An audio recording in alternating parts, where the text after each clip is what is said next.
Hi friends, welcome to my channel. This is Sridhar. I'm happy to invite you all for my next video. So today we are going to see about Axis Bank. I have done some analysis on this. So I have created a PowerPoint based on my analysis. So I'm happy to present it to you. Before I go into the video, I request you to kindly subscribe to my channel if you have not done so. Also, please click on the like button if you like my video.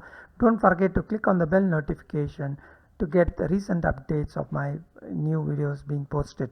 So let's go into the video without wasting any time. Okay, so let's understand the 52-week low and high. So last low price was on 24th March 2020. Who can forget the announcement of lockdown? On that day it reached 300 rupees and went to 286.5. So from 485 to 286 it came very quickly. Already that stock was beaten down during December 2019 quarter results were announced. Again it went down very badly to 286. From then on it has rallied to 610 as of day before yesterday, that is on Thursday. So now the current price is 610, which I think it is in the 10-day 20-day moving average price. It's above the 20-day moving average. Let's see all those information. The high was in December 19 2019, which was 765. So from 1 year of 765, the current year price is 610. So due to market situation, Axis Bank has been very volatile, moving in line with the market. So let's see the next slide. So as I said in the previous slide, the current market price is near the 20-day, it has breached the 20-day moving average on Thursday. So if it goes above this price, it might go up to 626. So the revised resistance level has been revised to 626, and the next resistance level would be 646.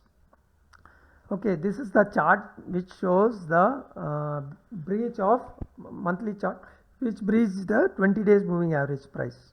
So 610 is the 20-day moving average. See how many attempts the Axis Bank has made to go beyond 610.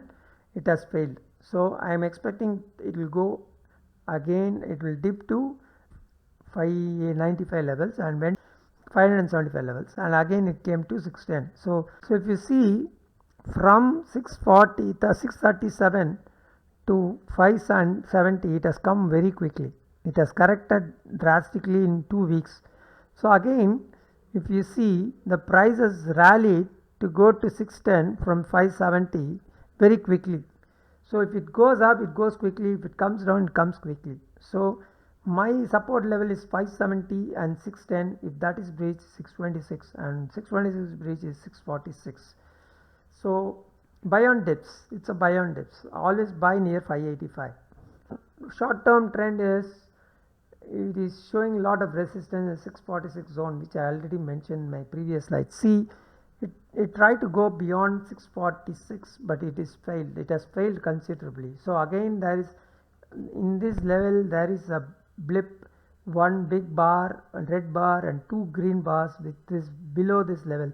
So it shows, the indicator shows, the trend line shows going down to 576. Okay, 570 is my green area. So that is breached, 560 level is the maximum support you will get. If breach below 560, it will go to 525 levels. Let's see the financials aspect. The earning pressure has come down compared to March 2020, June 2020. See how it has dipped. The earning per share is like this, coming down. So it's not good. So see the other income earned, it has increased. Other income increased. So interest, discount on advances, bills, it has increased. Income from investments has come below the expected levels. Interest on balance with RBI and other stuff, it has increased. Overall other income is increased by 300 crores. So total interest earned has increased considerably by 8,000, and the other income which has increased by 2,000 crores. Overall the income has increased by 10,000 crores, which is positive for the bank. So in the last 2 quarters, The net profit is on the rise. Market is expecting for 2000 crores of net profit in December 2020. If that is maintained, then the stock might breach 646 levels. Let's wait for the next quarter results.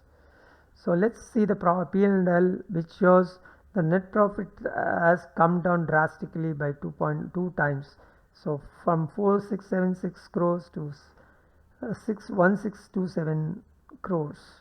So what caused the net profit to dip is because of the expenditure has increased and the NPA has risen, and more provisions has been made to adjust the NPA. So overall, the net profit shows a negative factor in the bank. So these are the appropriated transfers made by the bank in the current year, that is March 2020 financials, which is compared to last year it is less. So other information like earning per share has dipped from 18 rupees to 5.99, which is not good for the bank. So strengths, let's discuss the strengths. The capital has been effectively used by the bank to increase the profit. So we saw on the slide that net profit is on the rise in the last 2 quarters. So that is a good growth. Increasing profits every quarter for the last 2 quarters. Company able to generate net cash. Overall cash reserve ratio, net cash flow is good in last 2 years. Book value per share improving for the last 2 years. That's good. FI is pouring in money. Company, the promoter doesn't pledge, but I see they are decreasing the shareholding, promoters. So we'll see in the next slide. Companies rising net profit margin quarterly. Every quarter the company is rising net profit margins. That's good. Strong momentum. Price above short, medium and long term moving averages. That's good. So let's see the weakness. Mutual funds have been selling the bank stocks last quarter. They sold in HDFC Bank, Axis Bank, IndusInd Bank. So they are not having confidence in the bank. Maybe they are waiting for a good price to enter again. Companies with high debt, yes, NPA is kept on raising in the year on year, quarter on quarter. Promoters decreasing the shareholding, which I said in the last slide. That's a cause of concern. Why they need to decrease the shareholding? What is the need for that? So let's see the opportunities. Brokers have been upgrading the stock because they think it's a buy on dip stock. Whenever market corrects, it also corrects. Whenever the market goes up, it also goes up. So my broker is always revising the target in this stock. So they keep revising the support and resistance for this stock. Stocks with upcoming results which are seeing positive shifts in share price. Okay, so they are expecting good results. Positive breakout. They keep on increasing the resistance level. So it has been positive. It is breaching all the resistance zones. Highest recovery from 52-week low. So in the initial slide I told from 286 it has led to the rally of 610, right? So that is what they are mentioning. Decrease in provision recent results.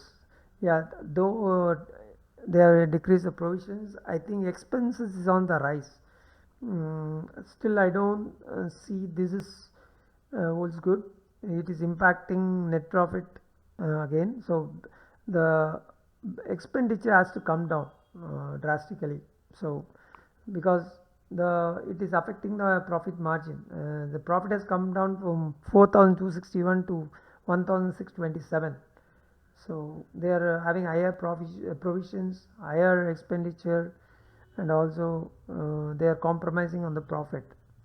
Let's see how it is faring in the next quarter. I hope they have less expenses and good profit margin. RSI indicating price strength. Yes, this is a buy on dips, and the RSI always indicates it's a buy. So threats, shareholder, there is insiders sold stocks. That is disturbing. Company with negative growth, promoter decreasing shareholding. So on Q. So company is not growing at all. It is growing negative. So that is the reason why promoter is decreasing shareholding. So this is the reason. Increasing trend in non-core income. That is, other than the bank core business, other incomes are increasing. That's worrisome. Stocks with high P price earnings. P is greater than 40.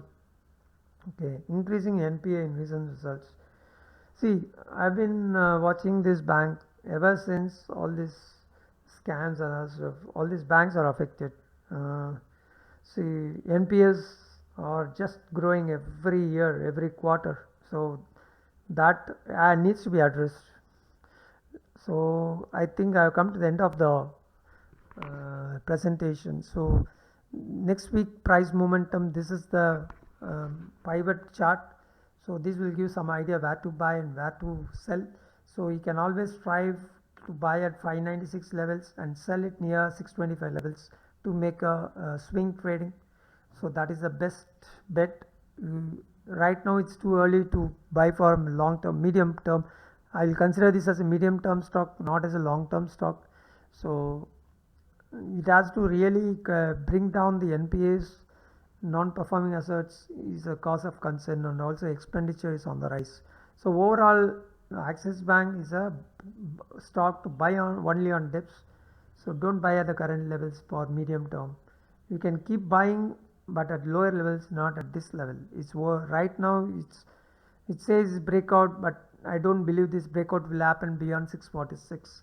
So if it has to go beyond 646, it has to prove that it has to show some good results in the December in the next quarter.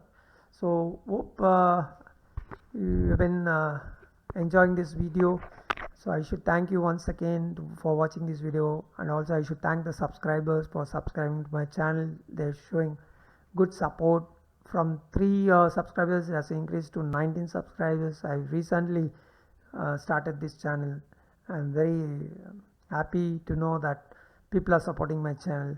So I also expect some comments from you. If you have any questions, I can really answer those questions if I know, or else I can do some research and answer all your questions. So without you, I cannot grow with this channel. So please support my channel for to help the channel to grow, to reach at least 100 subscribers for the next 1 month. I believe that can happen with your support. Thank you once again for watching this video. Till I meet you in next video, it's goodbye from Sridhar. Thank you very much.